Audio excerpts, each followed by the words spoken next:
जैसे ही ट्रेन रवाना होने को हुई, एक औरत और उसका पति एक ट्रंक लिए डिब्बे में घुस पड़े। दरवाजे के पास ही औरत तो बैठ गई, पर आदमी चिंतातुर खड़ा था। जानता था कि उसके पास जनरल टिकट है और ये रिजर्वेशन डिब्बा है। टीसी को टिकट दिखाते उसने हाथ जोड़ दिए।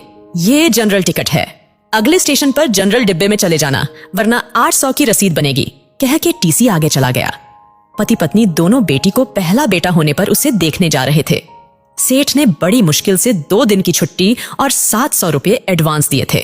बीबी लोहे की पेटी के साथ जनरल बोगी में बहुत कोशिश की, पर घुस नहीं पाए। लाचार होकर स्लीपर क्लास में आ गए थे।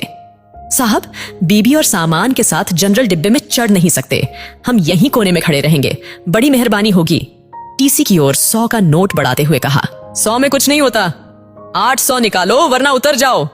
800 तो गुड्डो की डिलीवरी में भी नहीं लगे साहब, नाती को देखने जा रहे हैं, गरीब लोग हैं, जाने दो ना साहब। अब की बार पत्नी ने कहा। तो फिर ऐसा करो, 400 निकालो, एक की रसीद बना देता हूं, दोनों बैठे रहो। ये लो साहब, रसीद रहने दो। 200 रुपये बढ़ाते हुए आदमी बोला। नहीं नहीं, रसीद 2 बनानी ही पड़ेगी, ऊपर से आर्डर है, रसीद तो बनेगी ही। चलो जल्दी 400 निकालो, वरना स्टेशन आ रहा है, उतरकर जनरल बोगी में चले जाओ। इस बार कुछ डांटते हुए टीसी बोला। आदमी ने 400 रुपए ऐसे दिए मानो अपना कलेजा निकाल कर दे रहा हो। दोनों पति पत्नी उदास रुआं से ऐसे बैठे थे मानो नाती के पैदा होने पर नहीं उसके शोक में जा रहे हो। कैसे एडजस्ट करेंगे ये 400 रुपए? क्या वापसी की टिकट के लिए समद्धि से पैसे मांगना होगा? नहीं नहीं।